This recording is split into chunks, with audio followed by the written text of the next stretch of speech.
I would like to begin by acknowledging the traditional custodians of the land on which we meet today, the Arakwal people of the Bundjalung Nation, and pay my respects to the elders past, present, and emerging. Hey everyone, and welcome to the Human Design Podcast with me, your host, Emma Dunwoody.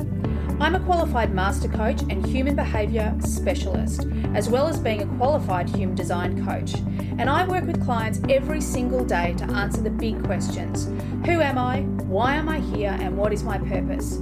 I also assist them to transition from the person they think they should be to the person they really are on the inside. I teach people how to actually live their design instead of just knowing it. And if this is something that you want to do too, well, stay tuned or reach out for private coaching or Human Design Unpacks, where I show you exactly how to live your design. Hey, everyone, and welcome to today's episode. I am so excited to share this episode with you. Today, I get to talk to the incredible Lee Harris. Lee Harris, amongst many other things, is a 1/4 sacral generator, right angle cross of 4 ways. And even before we hit record, this human, oh my goodness, so authentic and easy to be with. It was like talking to an old friend, like someone that I'd known forever, like properly the real deal. So I'm so excited to share this conversation with you. Now, if you don't know who Lee Harris is the author of Awaken Your Multidimensional Soul, which is the second book in his Conversations with the Z's series. And in this episode, we actually hear from the Z's as well. And if you don't know who the Z's are, don't worry. I'm going to give you a little bit more idea. He also created the book Energy Speaks. Lee is a gifted energy intuitive and channeler. He leads a vibrant online community that reaches 1 million people every month. His acclaimed online events, members community, The Portal, and top 50 spirituality podcast, Impact the World, are adventures into the deepest aspects of living, loving, and awakening. Lee is also an accomplished music producer and singer-songwriter whose acclaimed albums have charted as high as #1 on the iTunes and Amazon New Age charts. In this episode, we talk all about his journey to become this world-known channeler with the multidimensional beings, the Z's, that channel through him. We hear from the Z's, which is really cool. So there's a message in there for you because they specifically talk to my audience. So that's you. And Lee shares a lot about the shifts and the changes. And I suppose the Z's also share a lot about the shifts and changes that are happening in the world, which I think is so powerful. So take some time, grab a cup of tea, sit down and enjoy this episode of the Human Design Podcast with the amazing Lee Harris. Hey, everyone, and welcome to today's episode. I am just quietly about to pop just a little bit. I have been following this incredible human for a really long time, and I'm so excited to welcome Lee Harris to the Human Design Podcast. Welcome, Lee. Thank you so much for having me, and it's lovely to meet you too. Oh, I'm so excited. I literally listen to your energy reports every month, and so often what I find is that it's like I can feel it in my body, like, yep, that feels true. Yep, okay, that's confirming that. Yep, oh, that makes sense why my business is doing this or my family's doing that. So I just love those monthly energy reports. I think they're so powerful. Oh, fantastic. Thank you. I'm so glad. Good. I love it. Now, before we get in, because it is the Human Design Podcast, I just want to make sure my listeners know your design. So you're a sacral generator, 1/4 profile, and a cross of 4 ways. Now, I don't know, do you know much about human design or your human design? I don't. I was so excited. I was like, woohoo, this is like a reading. Oh my God. So yeah. it is. It really is. And we're going to get in. I want you to share your story, although I kind of know your story of where this gift, this channel came in. I really would love you to share that with our listeners. However, before we get there, I have to geek out on your chart just a little bit because Um, One of the things with your incarnation cross, our incarnation cross gets described as kind of like the job description of our aura. Now, it's not necessarily something we have to do, but it's something that we be. And yes, the work that we do in the world falls into that.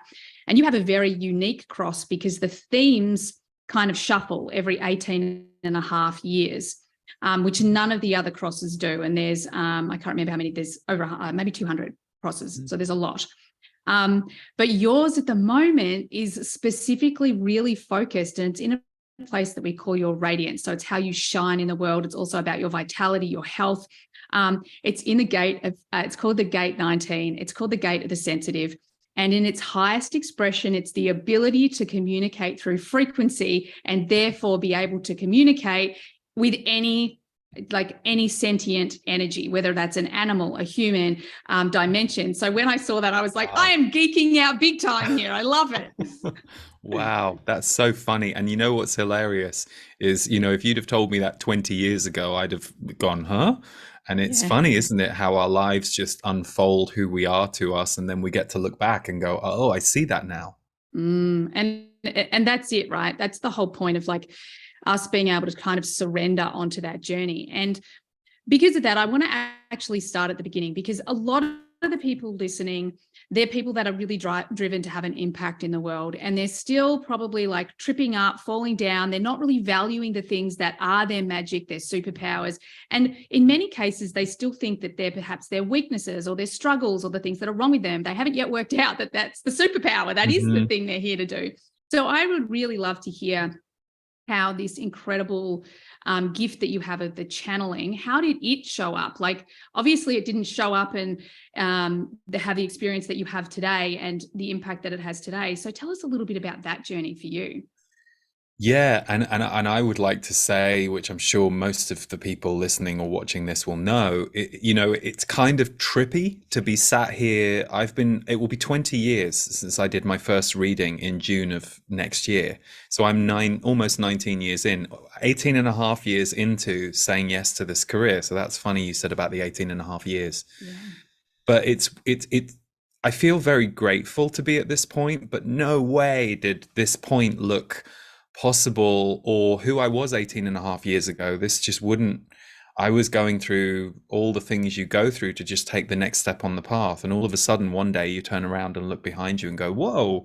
When I just look at that as a journey, it's quite extraordinary. But because I was just focused on the next step all the way, so I only say that because I know for me, when I would sometimes feel less than in my own work and my own journey, I'd look at other people who were out there doing it on either a scale or in a way that I really desired and admired.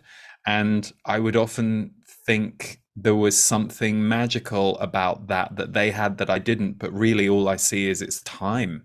It's time and dedication to your thing. So for me, the guide, so channeling was not something I admired, nor was I a fan of it. I was a big fan of things like tarot readings and metaphysical books and personal development workshops.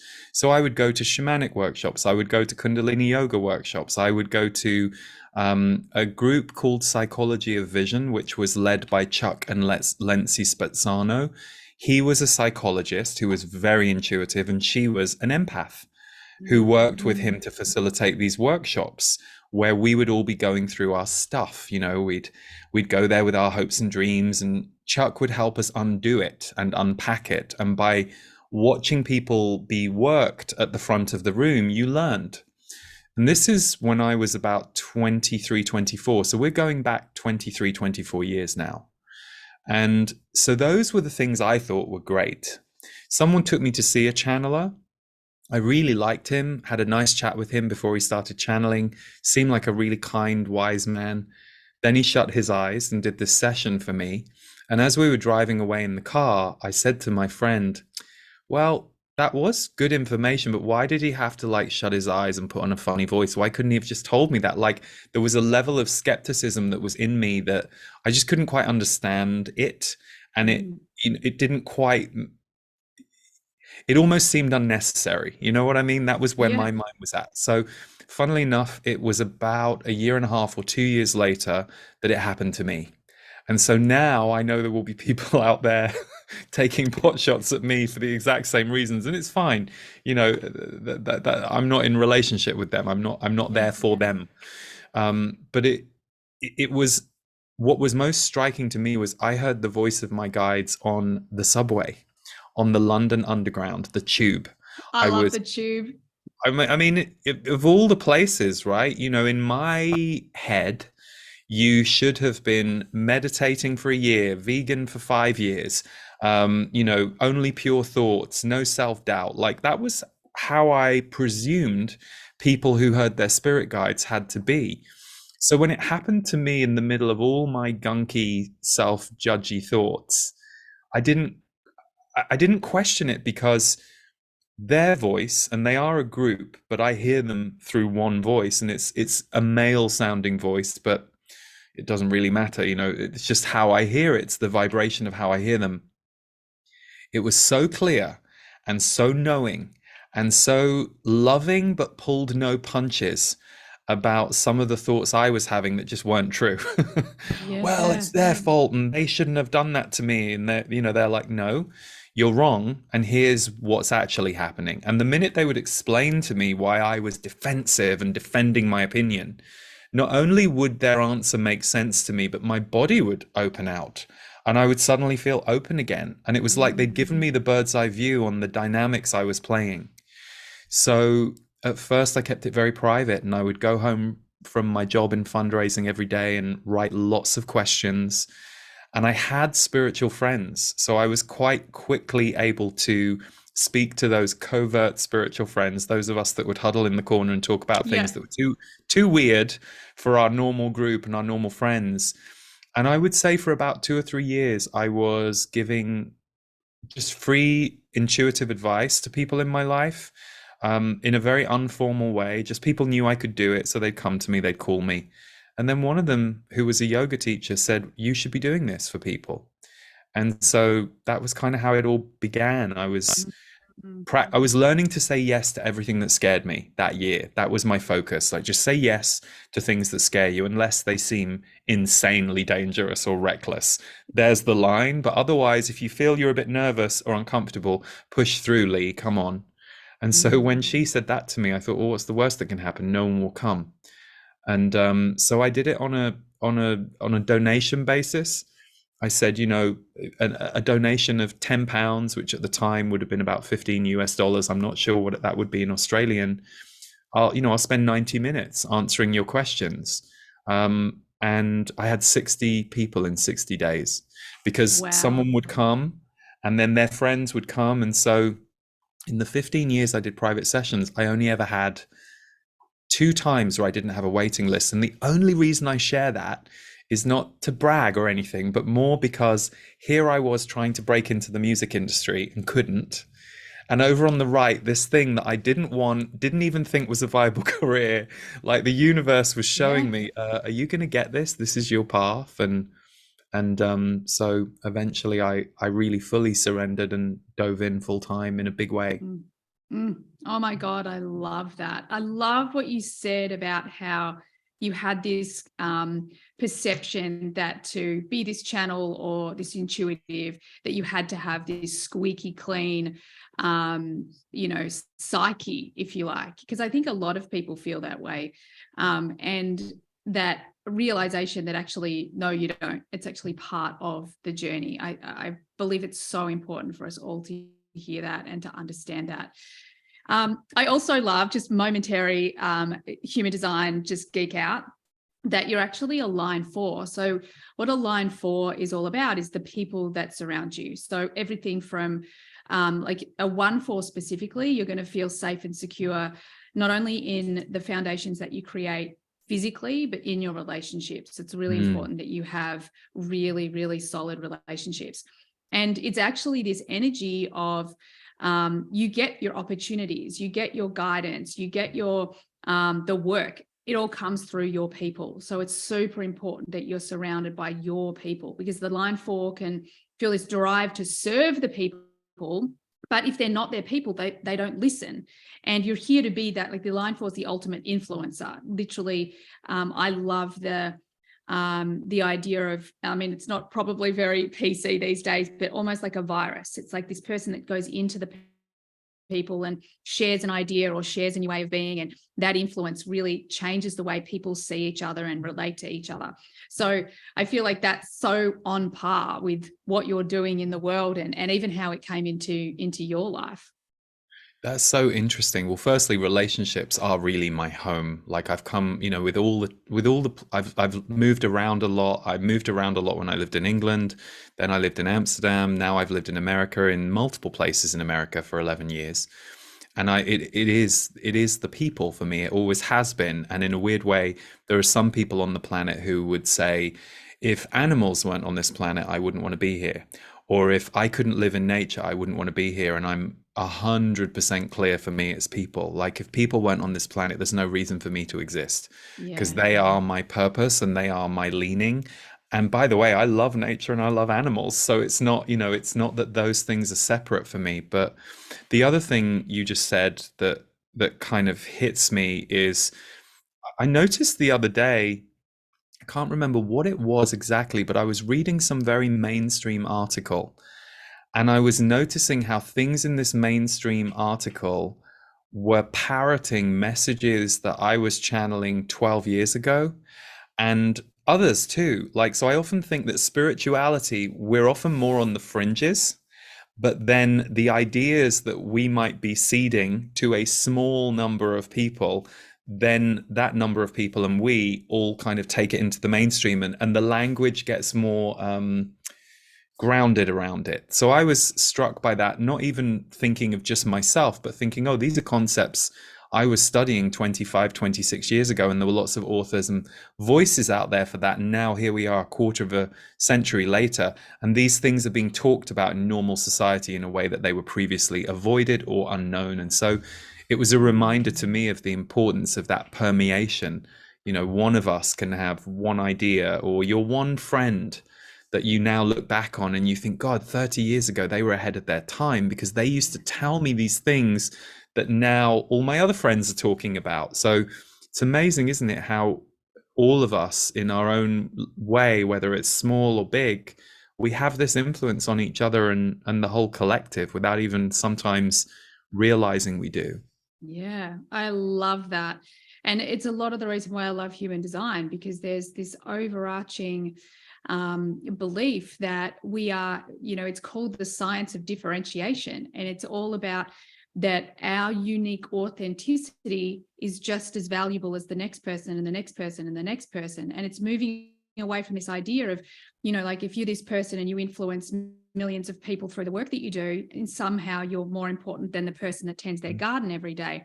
And that's just not true, because Not true it's our energy, it's about our consciousness. And we actually had, I don't know if have you ever heard of the FLFE? The focus life force energy. Yeah. No, Yeah, I've yeah. had those guys on my show a few times. I use the technology. Yeah, they're lovely. Oh my God, I love Jeff and Clayton, and they've done quite a bit with our community. And I'm like proper fangirl, probably fangirl like I am for you too. But one of the things that they said when they were teaching at one of our online retreats is, it's like, remember that if we just focus on raising our consciousness, and if we get our individual consciousness above 500, then it actually almost doesn't matter what we're doing, because it's our being is affecting 600,000 other people. It's raising their consciousness. And I think that this is that big shift that we're going through right now, from this whole like, well, my worth sits in my doing, to, oh, wow, my worth actually sits in my being. My doing's great too, but my being is actually something that's more important for the planet right now. And that kind of leads me into, I want to talk about the Z's, even though in Australia we'd technically call them the Z's. And we would in England too, but it was Americans who christened them the Z's, because the names they gave me at first were Zachary, Zaiodora, Zachariah. So it was workshop rooms. They'd start going, are we going to hear from the Z's? So that just became their name. I love it. I think it's so cool and so organic. I just think that's cool. Now, one of the things that I've heard you say recently, and I'd love you to really elaborate and talk about what the Z's do share about the future and what we're moving into. But one of the things I've heard you say a number of times recently is they've changed their focus. It's almost like we weren't ready for what they're sharing now. So I'd love you to talk about that. Like where did they start? How have they changed? And then maybe talk about what we're moving towards, so that we can individually maybe focus or refocus or, have a greater connection to who we need to be. Yeah, so there was an interesting shift that happened for me personally at the end of 2019. And I won't go into the story because that would take me 5 minutes. But basically, the end result of it was I had an awakening experience. And at the end of this awakening experience, they basically said to me, now your work gets serious. Now, I'd never taken myself seriously, but I'd always taken my work seriously, meaning, you're conscious of being responsible for the work that you put out into the world, and you always want to do the best that you can do, while also, as any creator has to, you have to surrender. It's like if you're always trying to do the best you do, there are going to be some things you do that you feel really proud of, some that you're not. But, if you're just showing up to do your work, you're showing up to do your work like we all do. Some days we're in our glory at our work, and some days we're like, oh god, I don't know if I've got it today, but I'll drag myself through. It's kind of the but they said now your work gets serious, and I was really struck by that. I didn't fully understand what it meant. It was about November 2019, and then of course 4 months later, the world locked down. And it was interesting. We were just coming off the back of a tour of live events, and we were in Canada just as it was all beginning to look quite serious.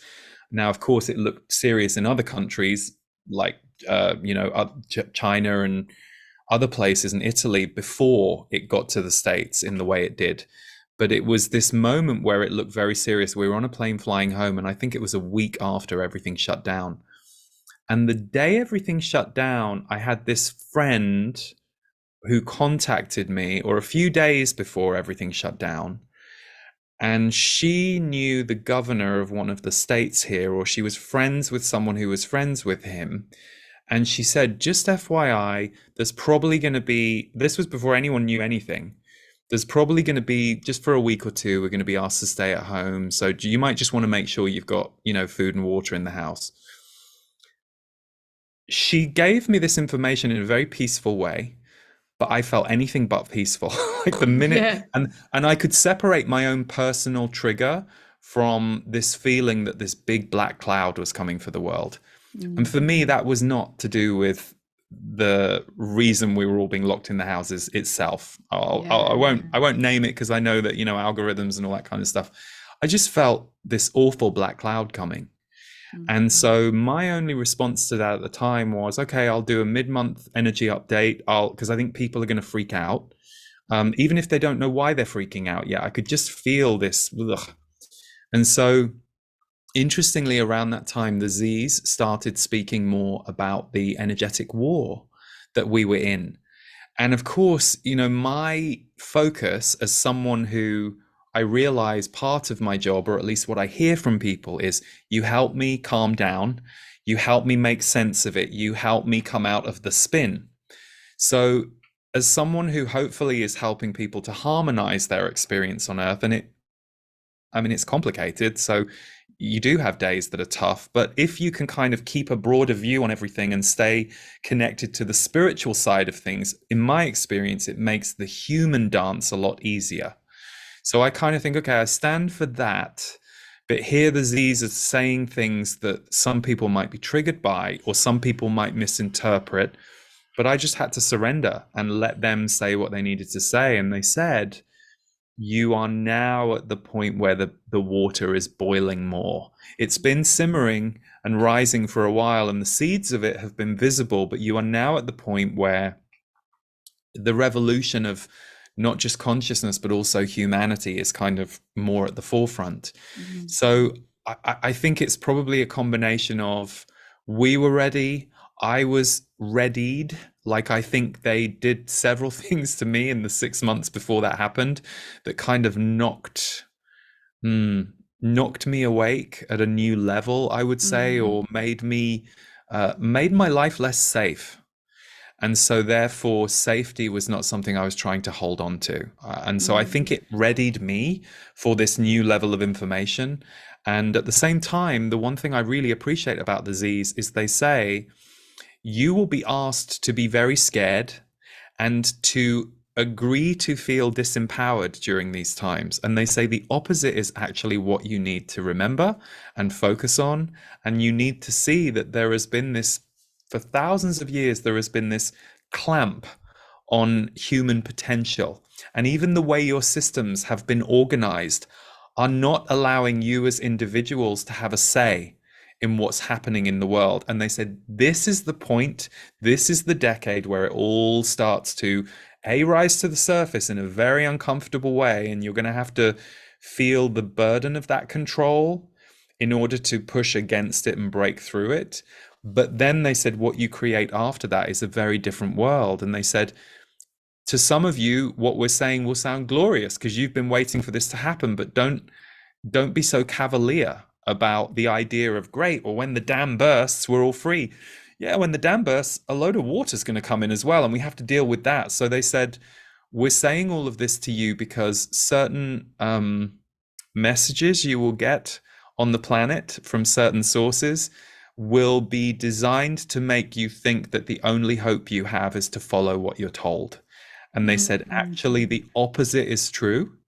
And you are going to see the truth of the opposite of that as you go through the coming years. So, yeah, that's kind of like a very broad overview of their message. But within that, they talk about all the stuff you talk about. One of the things I've always loved about them for years is from the beginning, they've said, if you are a mother or a father and you're perhaps a single parent or you're co-parenting and your life you think is so small because you're just pouring it into that child, or perhaps you live by yourself out in the fields because you're sick of society and you're like, I'm sick of people, I'm just going to look after my llamas and make sure my garden's okay. They said, you are vibrationally affecting the peace on the planet. That's not necessarily you running away. They said, you'll know if you're running away because you won't feel good. You'll be enacting in behaviors that will be destructing and damaging your connection. But if you're actually like, I'm sick of people, I'm out of this game, I'm going to go and live off grid, but you are in harmony with connection and nature while you're doing that, you are actually rippling something in that the collective needs. And conversely, if you are watching the news 24/7 a day and your nervous system is spiking over and over again, you're actually just caught in the loop and you aren't connecting. So I loved that they gave permission to that because, as you said, in our society, we've so often been trained, all of us, this spell of, oh, well, they're successful or they're famous or therefore they're better. And if you really pay attention, anybody who ends up in that position who's honest goes, this isn't all it's cracked up to be. And I don't actually feel purpose or connection the way that they sold us that story, and which tells us that we have a spiritual crisis around connection and purpose. And that has been sewn into the system. And that's why the system has to change. Oh my goodness. I just love all of that. I think it's fascinating because where we sit now, like through the whole challenging years, 2020, 2021, one of the things that I feel really grateful for is just having people like you that, for me, it very much felt like a confirmation of what I was feeling, intuitively what I was feeling. And it also gave us, my husband and I, the courage to parent our children very differently and in a way where we could very openly say, look, we're not going to follow the norm. We're not going to just conform. It's very much my work as well. And it's also very much in my design. Like my core talent is actually very linked to being the creative rebel. And part of that, the purpose of me being on the planet is to empower people. Our mission is to shift the power from the few to the many. And I think that, like, having that guidance, and I love that you're almost told, like, you're going to feel really, really uncomfortable. This is going to feel really bad. But at the same point, you have to feel the opposite. And I kind of like, I feel like that's the metaphor for life right now. Like we are being almost I don't love the word manipulated, but conditioned, that's a better word, Yeah. to feel fear all the time and then to react from this place of fear. And in fact, it's the opposite. It's this love piece. It's like, oh my God, if I can just sit still for just a second and just connect to my heart, then does it feel true? And I really, for me personally, a lot of your work's really helped me navigate this time and then help my community do the same thing. Like I'm big on, I'm not a person that wants to be hugely opinionated about you should do this or you should do that, but I'm very opinionated when I say, like, you have to trust you have to trust your internal guidance system, and those sort of things. So I love all of that. So is there anything from that I just said that you want to respond to before I move on to my next question? I love what you said. I love that you're also a creative rebel. And no, I don't, nothing's coming to me right now. There was something a minute ago, but it's gone. So let's carry on with you I steering love the it. ship so beautifully. I love it. So I want to talk about this navigating towards the future, and even like how do the Z's, did they like guide you individually and then the collective differently? Like, how do they actually, I always think what just popped into my head is that comment that Oprah makes over and over, like that she just says to God, I think she uses the term God, use me today. Like, how specifically do the Z's, I don't love the word use, but how do they work with you? Is it like, okay, we're going to kind of coach you over here and then you're going to kind of coach the collective? Like, how does that dynamic work? Well, firstly, if I may, because I love the question, but if I may quickly share my God use me story. It's funny you bring that up because when I was at Psychology of Vision workshop, I was about 25. And there was a workshop where they basically said, if you were wrong about your ideas for your life and your plan, and you were willing to say, God, use me and have it be more glorious than you could possibly imagine, come and stand at the front of the room. There were 300 of us in this workshop-ish. 100 people put their hands up in the air, went, yay! They were running to the front, like all full of joy. Yeah. Another 100 went, no, I came here to get you to help me make my plan work. I know what I'm here to do. That's what you're here to help me. And I was one in the middle. I was one of the 100 in the middle going, yeah, I also came here knowing I'm supposed to do music and knowing my feeling is I'm supposed to use my voice to put musical frequencies out into the world and connect with the world. And that's how I'm going to do it. And the reason I share the detail of that is it's funny what I ended up doing, just in a different way. But again, I was practicing saying yes. So I went to the front because also those people look so happy. And I'm like, God, they've done lots of these workshops clearly because they're just willing to say sure. And it was only years later that I connected the dots, that it was about 3 months after that I started doing readings when my friend asked me to do it. And here I am 19 years later. And those readings became this multi-petal flower of everything I do now. But it started with the readings and it has never stopped since then. So, and then look at my path. I'm like, my voice and my frequencies, and now we do create music again. We just do it in a much more spiritually mindful way, and we tune the music to a certain frequency. It's all happening. It's just, if I'd have been fixed on, no, I'm not going up there to say, God, use me. I know I have to make an album that's going to reach people. Then I would have missed my opportunity. God. So I just love I it. couldn't Can resist. I just jump in? Please, that's the best story, because on many, many ways, like when you were saying 3 months later, that's when the channeling started. I'm getting goosebumps. And I didn't work that out for years though, by the way. I love that. And, we work these things out when we're meant to work these things out, and it kind of reminded me of my journey. Like a large part of my purpose and what human design's helped me step into is that I'm here to create a community. And my community, like the big vision for the community is one family, like creating this one universal family. And it's something that I've resisted because I'm an introvert. I'm an only child. I am so fine with being on my own and having like this tiny group of people.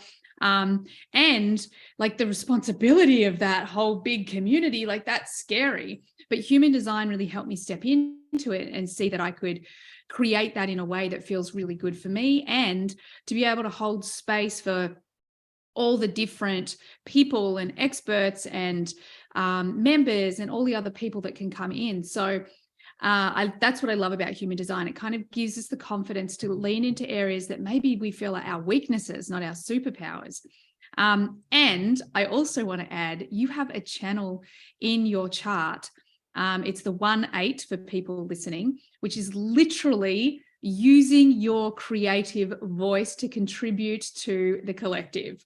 And it's right there. Like, no wonder you felt like you had to create music. And they even talk about this in its purest sense, is using the singing voice. So like, it's all there in your design. Like, it's literally what you're doing. I just love it. Isn't that amazing? And yet, and what I can say about that for anybody who's listening who feels like they're at the beginning of their path, or they know they have this dream, but it's hard work.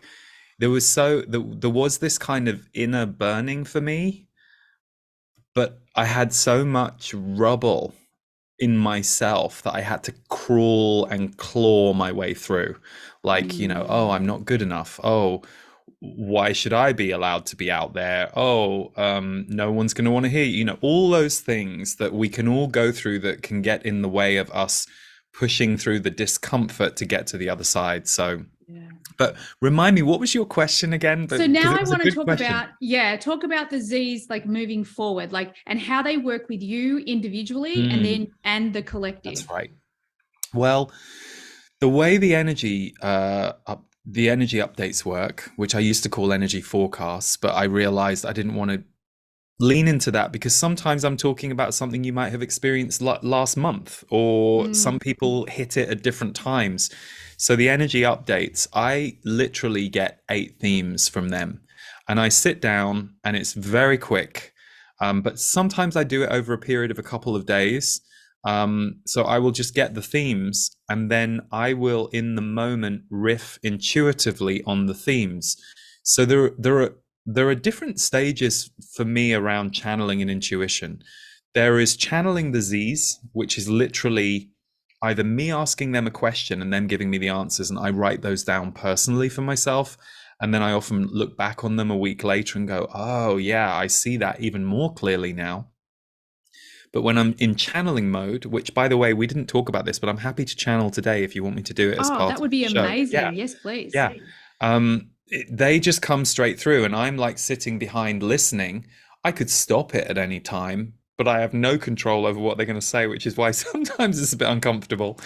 So there's that. But what happened to me, and I feel like the Z's fast-tracked this for me, was my own intuition came online. So whether it's standing in front of a person, and if I want to, and I don't choose to do this a lot because I like to just live my life in the moment with whoever I'm in front of, but I could just tune in and go, okay, what's going on here that is beyond what they're telling me or what I'm seeing? And I'll pick up on various things. And so that's how I did my readings. I would literally just tune in on someone's soul and where they were and give them information based on what I was supposed to give them. But with me, they do redirect me. I would say 4 to 6 times a year. They give me like usually a key message. It's usually challenging because it usually involves some kind of loss. Like they're like, just to let you know, you'll be leaving Colorado, where I was living in 2014, in 6 to 9 months. Prepare. And that's it. And I'm like, no, I just moved here 2 years ago. I'm trying to make it my home. All my stuff kind of came up in conflict, but they were right. And I did leave after about 9 months, and then I was ready.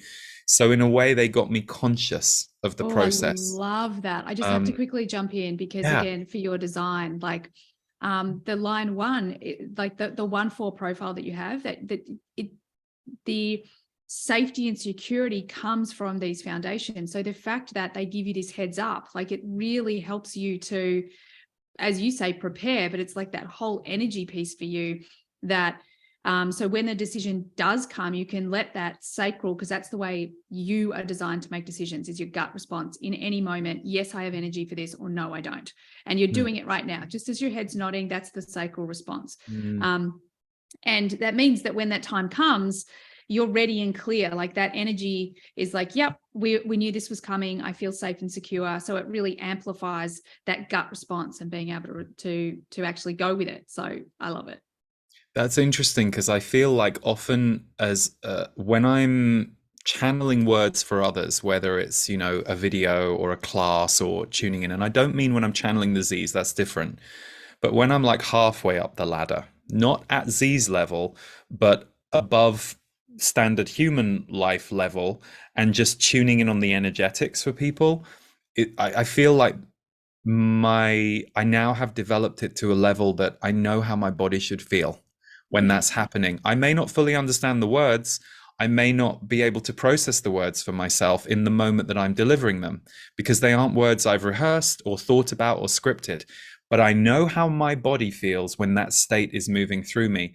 And so if my body goes off, then I stop. Or and it happens very rarely, but that's interesting you talk about that bodily trust, because for me, intuition is very body based. I know a lot of people would think it wasn't, but actually for me, it's all about how my body feels to allow those words to come through. Because as the Z's have explained, and they use me for this, they have said, because I have a good sense of what's going on around me, if they are bringing a message through and through my body and the relay that I feel from those I'm delivering it to, if my body starts to contract, it's a message that so is the listener and the audience.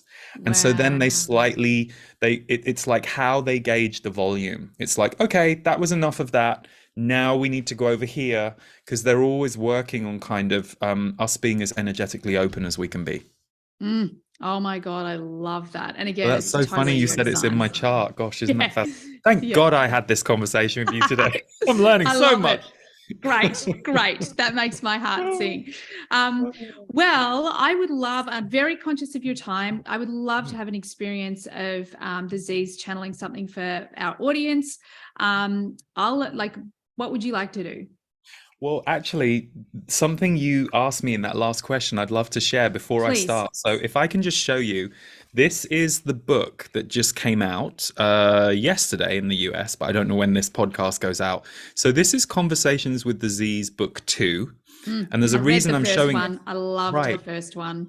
Thank you. The reason I'm showing resonance. Like, sorry to keep interrupting, but it was just like as I was listening, it was like, wow, I've been intuitively feeling that, thinking that, like, it was, I loved it. It was, and then when it finished, because I listened to everything on audiobook, when it finished, I was like, oh, is something messed up? Like, where's the rest? Where's the rest? Well, funnily enough, book 1 and book 2, originally I wanted to release them as one book, but quite rightly the publisher said it's too big. It would have been too big, because this book is like a normal size book, and book 1 is probably it's probably half to 2/3 this size. So there are now almost 6 more hours of conversations on Audible with book 2. But there's a reason I'm showing you this, because you asked me about what they tell me to do. They never instruct me around work, because I'm kind of always staying open intuitively around work anyway. I'm always like, oh, the audience have been talking about this a lot lately. I need to do a full channel on it. Or I'm in direct response to their questions in my portal community every month. So there is this very connected flow. But the day we did these recordings, I had asked Diana Edwards, psychotherapist, friend of mine, and someone who had privately had conversations with the Z's many times when we would meet up. And she was always such a good questioner, and there was a relationship between the two of them. So I said, can we just do a few recordings for my portal members community? She wanted to talk to them about death and dying. And I said, sure, I'll do that. But can we start broader? Can we? And all I thought was, these is going to be a few recordings, and it's a format we're trying, and let's see how it goes. The first day we did the first 2 recordings of book 1, I went back to the casita where I was staying in New Mexico, where we were recording. And literally, and they don't do this often, they literally went, this is a book series. You just began a book series. And I'm like, huh? And they're like, this is the beginning of a book series. there will likely be 12. There could be as many as 20, but it just depends on your and Diana's will. And I'm like, what? And I'm also Wow. thinking, well, a book series isn't easy. Like an audio is easy. All I have to do is ship it to my editor, get it, nicely edited, and we can give it to people immediately. Books take a year to publish, and you've got to edit. I was like, Oh, yes, and they I were hear like, no, no, you. no, it needs to be in the written word. It's up to you. You don't have to. It's your choice, but we're just telling you, you just began something that was a destiny path. So I told Diana, we both felt the truth of it. So the reason I'm holding that book up for you is that didn't exist and wasn't planned to exist. But Mm, because they gave me that message and they showed me, and I thought, okay, I understand and I see that, and let's see. And Diana and I have said we're not committing to 12. We're just gonna go as long as feels true. But we're about to finish book 4. So the mm, next ones are on reincarnation and karma, death, dying, and grief. So the only reason I bring that up is I think one of the things about spirit is we often defer to spirit or think that spirit's in the driving seat, but it's a co-collaborative relationship, and actually it's our work and our job to figure out how to put these things into tangible form. So if yeah. if we hadn't said yes to that, then these conversations that people are now finding around the world wouldn't be out there. So there is a joy in that, going, oh cool, we managed to package something that is helping some people. that Yeah. that feels purposeful. So Yeah, I love anyway. that. And I just want to say quickly, it's also like how you're designed from a human design point of view, because even the way you were talking about, you kind of get led a lot in response to the questions in your community. Like that's exactly how a generator operates, is in response. One of the things, I'm a manifesting generator, and we've just been working with this consultant, and she's like, okay, well, I hope you've got about 2 hours. I've got lots of questions. I'm so sorry. I've got lots of questions. I'm like, no, it's my favorite thing. Ask me a question. It's literally my favorite thing.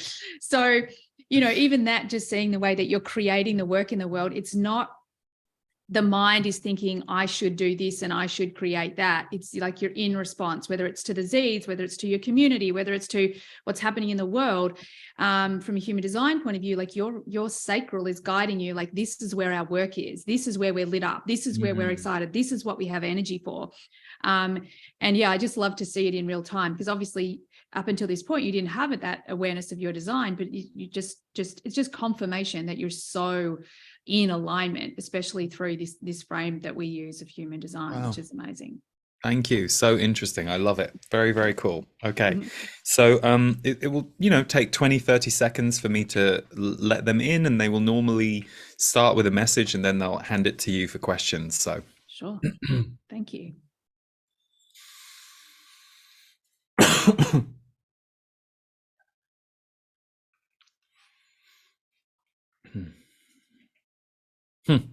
Good, a pleasure to be with you. We will start with you specifically, dear one.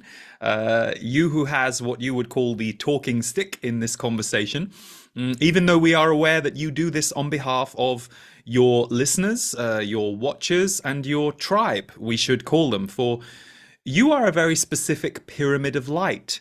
And those who come to you for the specific scientific light that you are bringing, they are wired in much the same way. Of course, you, like any broadcaster, will have people who will come to you who may not stay for long or may not fully resonate, but like any broadcaster of frequency, those who wrap themselves around that broadcast signal tend to be of a like mind, like heart, like vibration. And so by staying in your broadcast signal, they get to amplify, fortify, and galvanize their own. So all who gather around you are coming here because you are a pyramid of light backed up by, you would call it, science. We have to be a little careful, for the true meaning of science has been somewhat co-opted of late on Earth. You sometimes hear that word, but it is not, in fact, objective measurements that are being shown around that word. But when we talk about science, we mean the ancient art of measuring and mapping so that people can understand what it is they are experiencing from a measurement or a map standpoint. So You have always loved maps and map making. In fact, navigating and exploring have always been a big part of your DNA, if you like, and your joy. But in this life, you chose to do something very wildly different to your other lifetimes. In other lifetimes, you have been an explorer and often very unrooted. And in fact, this showed up in some parts of your earlier life too, this idea of being unrooted. But in this lifetime, particularly this second half of your life that you are now in, you have decided to root down and deep in order to be a broadcast transmitter. And that is something that you are going to still be doing 20 years from now, although you will have broadened the network of your reach.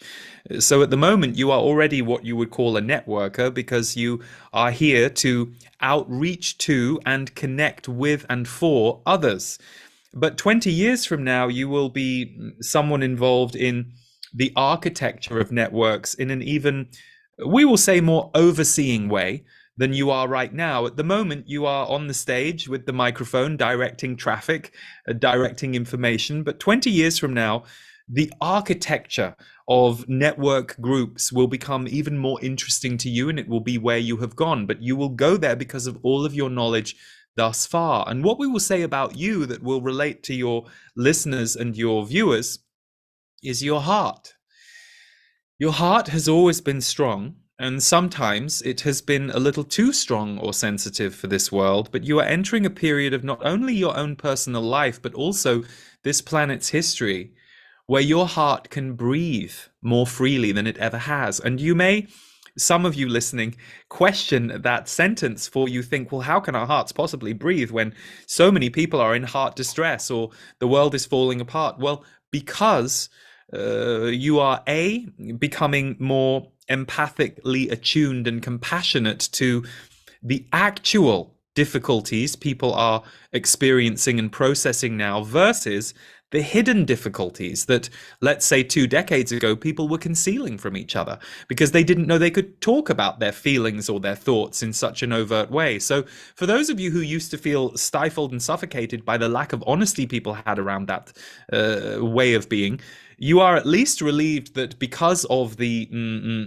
rising temperature on Earth, when it comes to your systems, people are being honest about their struggles. And so for many of you who always felt dishonesty in others, not because they were maliciously concealing these things from you, but because they didn't know they could speak about it, there is a breath that you feel that people are sharing their struggles in a bigger way. But also, and this is the most important part, your hearts were built for this time. Your hearts were built for this time. They are big and they are refined and they are complex in the way that they can identify different details or waves of emotions others might be going through. So, for example, someone you know in your life might be coming to you for the first time in heartbreaking grief in their life. They've either never experienced it before or they've never experienced it at this emotional level before. And you know exactly where they're at. Yes, your story might be different, but you know what it's like to deeply grieve. And you have been there for others who have grieved along the way. And so you become an ambassador of what you might call holding space for grief. We would call it being a harmonizer, bringing people from the frequency of isolated grief back into the frequency of love. By harmonizing with their grief, holding a space of love, holding a space of the future will be better for you around this area you are feeling. So that is why so many of you are now finding that your hearts are not only ready for this time, they are built for this time. It is why some of you talk about human beings who are built for crisis. Well, that is most of you tuning in on this. And so that is why, even though there are many different things about your world right now that many of you do not like, wish were different, find very challenging, find heartbreaking, the truth is, this is the time that your heart was built for. So for many of you, your hearts will actually feel freer, more truthful, more aligned than ever before. And it took reaching this point in the planet's history for you to allow that harmonization that you are now in with the heart chakra of the world, because heart energy and heart frequency is the currency of the future. And at the moment, you are in this difficult period where all that is not powered by heart frequency is looking uglier than ever, becoming more exposed, and behaving in ways that make you question, did that person really just say that? Did that group who were in charge of X, Y, or Z really just want to put that on everybody? So it is a time of reckoning where the heart is concerned. But for many of you who are gathered around this particular show, if you like to call it a show, your hearts were built for now. And so many of you are ready to perform like never before. So with that said, we will turn it over to you for your questions, dear one. Wow. Thank you. I was in tears because I feel like I just felt really seen, and yeah, I just appreciate you. Thank you. Thank you. Thank you. I suppose the question that I would love to ask for my audience, for my listeners, is I resonate, and I think that they will resonate, that we feel that we are so here to be heart driven. Now, many of us, and my backstory was that I was very deep in depression and panic disorder. And although there was this whisper of this heart in me that was driven to have an impact, it was so distant, it was hard to access. What I would love to know is how can my listeners, even though we're being faced with the challenge, maybe being faced with the darkness, the crisis, how can we really connect to that heart and build that trust in ourselves, trust in our uniqueness, trust in our own love, the work that we're doing, our being? How can we build more of that in ourselves? Well, the two things that all of you rely on as food and oxygen are connection and purpose. Connection can mean connection to people. It could mean connection to nature. It could mean connection to animals. It could mean connection to spirit and the sentient world. So your ability to connect beyond yourself, to connect with another being, another person, another energy, another entity, is vital. It is why depression, when it takes over, tends to disconnect you from the outside world. Sometimes depression comes because you have been disconnected for too long. Other times, depression takes over you for other reasons, trauma related. For some of you, it is body chemistry that you have not yet been able to work out. There are certain supplements you need genetically to help you avoid the experience and recurrence of depression. So there are many different reasons why people find themselves in depression, but it is its own form of disconnecting from the world. We are not saying that people who are depressed have chosen to disconnect from the world. We wouldn't dare say that, nor should you think it, because there, as we've said, there are different reasons you end up in depression. But when it becomes a habit, one of the things that you need to look for are, of course, looking for the signs before it sets in heavily, but making sure you have a practice of connecting, finding the things that you deeply connect to. And this is where purpose comes in too. See, in many ways, connection and purpose are somewhat interchangeable. Your purpose might be to paint. Your purpose might be to write poetry. Your purpose might be to raise your child. Your purpose might be to look after the animals that you are the caretaker for. Your purpose might be to go to schools and help educate the young ones. Or perhaps you aren't in the education, but you know that you are there for emotional support. So your job might look like a certain thing, but in your heart, you know that you are the person at your workplace who is there to support others and to be love for them when they are feeling a lack of love or connection. And so long as that remains your purpose, you will feel connected. So you see, connection and purpose are interchangeable, but when you do not have those two things alive in your life, things get very dark. You are here as a spirit to connect with others and with aspects of life that will lift you up. You are here to find purpose in your life, ways that you can send your energy out into the world so that you are, shall we say, in a wheel of energy rather than shut in a dark room of energy. If depression is being shut away in a dark room inside yourself, being in the wheel of energy is being able to engage in life. And usually one of the lessons for those who experience depression a lot is they are trying to, unless it is chemical, they are trying to balance who they are as what we would call, or you would call, an extrovert and an introvert. Some of you have strange ideas about how extroverted you should be. And because you don't learn that lesson, you over extrovert and then find yourself in a slump for a month. Many of you will find that going in and out of the wheel of life is important. You need to go inward and have quiet time and integrate. You need to go outward and gather and give in the world so that you can feel alive and engaged. So for many who at this time are feeling the pain of the earth, remember that on the other side of it can be your breakthrough. But the most important thing is to acknowledge and accept the feelings you are in. Often when you fight them, it can be very debilitating for you. You get angry at your depression. Well, that doesn't help. First of all, accept, I am depressed. And then second of all, and this must happen in tandem, you cannot simply accept your feelings and do nothing else. Otherwise you will stay exactly where you are. The second stage is, how can I move myself out of this and support myself to experience something different? I may not know exactly how today, but I will make an intention. I am going to move out of this depression disconnection in the next 3 to 4 months. And I'm going to be open to the signs and the support from the universe that comes in to help me with that. For some people, that is enough, and that is all they can manage on a certain day. For others who are not so energetically minded, they may need to be far more practical about that and write a list. What are the things that light you up?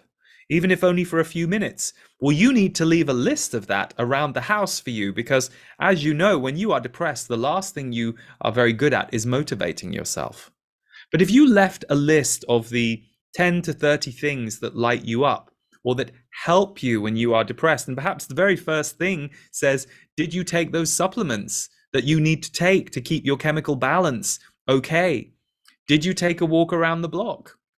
To have a list of things that can, shall we say, help you reconnect with the world when you are in that depressed state of disconnection, that is wisdom.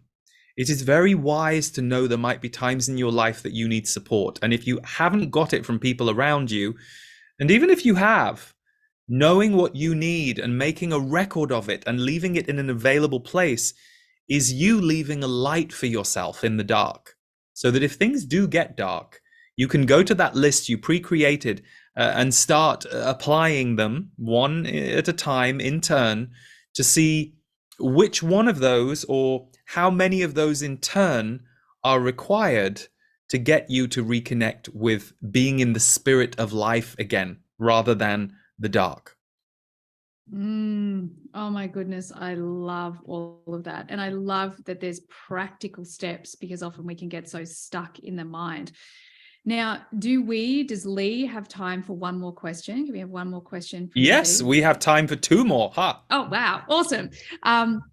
So as a parent, I would love just to hear the advice that you would give us as parents. Like, what is the most important thing that we are to teach, or how best do we support our children in this time? Well, and many of you who are parents already know this. You do not need to hear this from us, but you are, of course, to some degree, following models that were laid down for you by your own parents. Even if you have rejected your own parents' parenting in the way that you now parent, you were still born in a very different time, most of you who are parents. Unless your children are very young and you are also quite young, and by young, we mean perhaps in your 20s. For many of you who are older parents, you are navigating a very different planet. A planet that is very different technologically, but also energetically and in terms of consciousness. And the children who are coming in now, again, in part because of the way that so many of you paved for them, you will notice they are fast. What many of you notice is they have a speed that was not available to you, but they also have a speed that was not available to you because of the bridge that you made for them. So to not be intimidated by their speed, One of the things that many of you are aware of is your children are, we will say, very gifted. And we are not just speaking about you being biased here as parents. This younger generation that is coming in now, they are quite warrior-like, many of them. But many of them are far more sensitive than most of your generation were. So, of course, there are those that need extra care, love, and looking after, particularly as they navigate the teenage years. The teenage years are a difficult time because your senses, your feelings, and your level of exploration of the outer world start to grow. And if you imagine being a teenager at this moment on the planet versus being a teenager when you were a teenager as a parent, two very, very different planets, two very different climates. So you see, it can be a little overwhelming for the teenagers of today to try and grapple with all of the issues and the tumult that is on the planet right now, even though on a soul level they understand that they came here for this time. But they are not yet in that more adult phase, which we would say doesn't truly start until a young person reaches 25 to 30. But of course, there are exceptions. There are those exceptional young people who come in with grounded wisdom from their teens onwards. But for the majority, it is the 25 to 30 age range where adulthood starts to set in for most.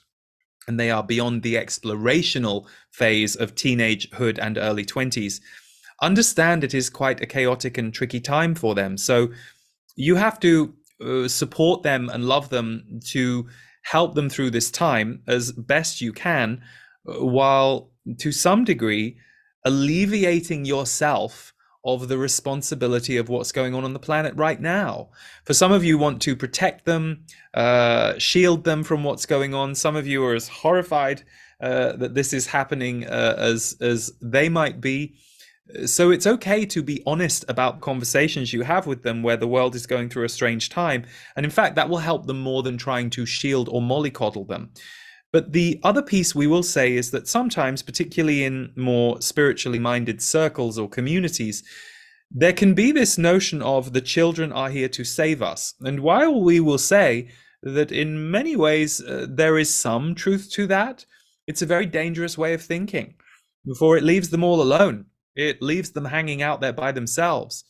If you're in your 70s or your 80s right now, even if you think you're quite set in your ways and disconnected from these times, the youth need you. They need your wisdom. They need the lineage of what you have seen. So we will say that our answer to you may not be highly specific, for it is difficult to give a general answer for that question, and it will be case by case basis. But know that you are here to support them. Recognize they are faster than most of you were. They have a speed that is very different to the speed you were running when you were a teenager. Recognize they are looking out at a very different world to the world you were looking out at. Therefore, they are slightly more reactive to it in ways that you may not have been. Understand that you paved the way from them, and do not deny them your wisdom. Sure, you may be going through a rebellious period with a child where they want nothing to do with you or your opinions, but just wait. Wait at the periphery, love them, wait for them to come to you. They will come to you. They will need your support and your love. None of them will be very fond of being interfered with. This generation is quite different to those of you that grew up in generations where you were still a little willing to be interfered with or dominated by your parent template. And of course, the parent template used to be a lot more domineering than it is now. So don't be too alarmed that the children you are raising seem more willful than the children you remember being or around. That is partly a product of the time. And they do need you, especially when they are teenagers, even if they, shall we say, show you that you are the last thing they need. They do need you. We hope that helps. That's absolutely brilliant. I feel like there's so much gold in there, and I totally resonate. I have two children that move at light speed, and the things that come out of their mouth are so incredibly enlightened, and at the same time I feel like they still really need me, and they do listen to us, which we're very grateful for. So there's so much wisdom in there. Thank you. The last thing I would love to ask is, listening to you and Lee over the years, you sort of talk about there's a lot of change that's going to happen in this decade. Do you want to just talk a little bit to that? Like, we're going through the bumpy time now, but perhaps what are we moving towards? What are the positive changes we're moving towards? Well, we will describe it in the best terms we can because there are multiple timeline possibilities that are always colliding with each other and moving. However, we do see there is a destiny that is set for Earth, which is why we are never as alarmed as some of you as humans might be when you are, shall we say, fed information about how doomed you are, for we do not see it that way at all. In fact, what we see as doomed is the old way of being on Earth, and so it is the old way of being and the old forces that want you to believe that you are doomed so that they can carry on as if it's business as usual. But it simply can't be business as usual because of the consciousness level on the planet. And we don't just mean the level of human consciousness, we mean the level of consciousness across the board. So the Earth has changed and it has entered a period where it is, shall we say, and this is tricky for some of you to get your head around, and we understand that, it has re-entered galactic, we will call it galactic space. We don't necessarily mean space as in space invaders, the way that you see it. We simply mean, for a long time, the Earth was encased and shut away from galactic influences to a certain degree. Now it has re-entered its position galactically where consciousness is concerned. And we know that that can all sound a little sci-fi to some of you, and we understand why it does. But what that actually means for you is certain aspects of your world are supposed to break apart. They are supposed to disappear. And in their place will be birthed new ways of being. So it will not be that overnight the old world collapses and the new world is born, but it will be that as you move between now and specifically the years between 2025 and 2027, you are going to see an exponential increase in what we would call more positive frequencies for the future being birthed in form on Earth. So this can look like a more moral, and we don't even like using this term, but a more moral banking system, a more ethical, people-based banking system. And the reason we are hesitant to use the term banking system is the banking system itself is old and outdated and is not necessarily the future. However, before you get to, shall we say, a bigger future, there often need to be small but significant upgrades on the existing models. So the reason we use the banking system is because that is of great focus right now, and more people are realizing how the banking system has its own method of control. And that is very much on the table right now, and that is in your face as a people.